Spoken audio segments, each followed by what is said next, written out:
ସୌନ୍ଦର୍ଯ୍ୟର ସଭାବର୍ଦ୍ଧନ କରୁଛି କେନ୍ଦୁଝରର ବଡ଼ହଳ ଉଦ୍ୟାନ।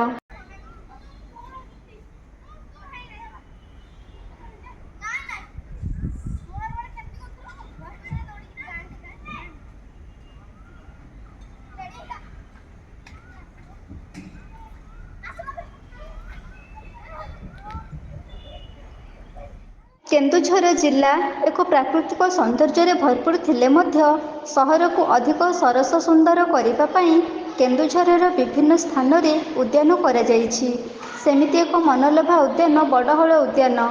କେନ୍ଦୁଝର କଲିକତା ରାସ୍ତାରେ ସହରର ଖୁବ୍ ନିକଟରେ ଏହି ଉଦ୍ୟାନ ରହିଥିବାରୁ ସେଠାକୁ ଆମୋଦ ପ୍ରମୋଦ କରିବା ପାଇଁ ସନ୍ଧ୍ୟା ସମୟରେ ଜନଗହଳି ଲାଗି ରହିଥାଏ।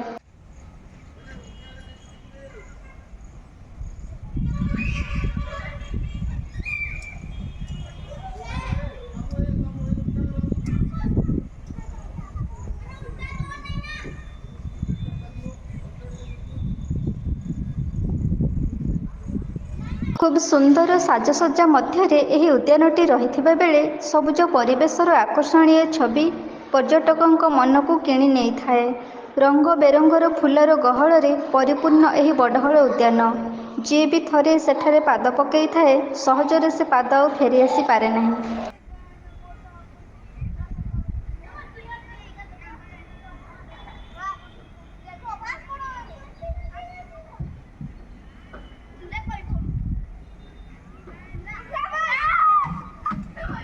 ଛୋଟ ପିଲାଠାରୁ ସବୁ ବର୍ଗର ବ୍ୟକ୍ତିମାନଙ୍କ ପାଇଁ ଏହି ଉଦ୍ୟାନ ଉଦ୍ଦିଷ୍ଟ ଥିବାବେଳେ ପ୍ରତିଦିନ ସବୁ ବର୍ଗର ଲୋକମାନେ ଏଠାକୁ ଆସିବାର ନଜରକୁ ଆସିଛି। ଅବସର ସମୟକୁ ଅତିବାହିତ କରିବା ପାଇଁ ଏହି ଉଦ୍ୟାନକୁ ବୟସ୍କ ବ୍ୟକ୍ତିମାନେ ଆସି ନିଜର ସମୟକୁ ଅତିବାହିତ କରିବା ସହିତ ନୂଆ ନୂଆ ବନ୍ଧୁମାନଙ୍କ ସହିତ ସାକ୍ଷାତ ହେବାର ମଉକା ମିଳିଥାଏ।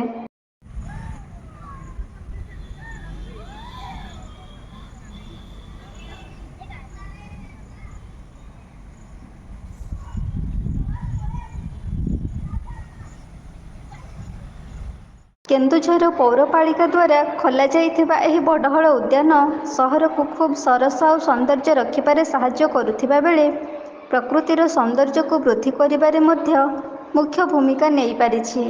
ଭିନ୍ନ ଭିନ୍ନ ଗଛଲତା ସହିତ ରଙ୍ଗ ବେରଙ୍ଗର ଫୁଲର ପସରାରେ ପରିବେଷ୍ଟିତ ହୋଇଥିବା ଏହି ଉଦ୍ୟାନ ଉପରେ ଏବେ ସମସ୍ତଙ୍କ ନଜର ରହିଛି।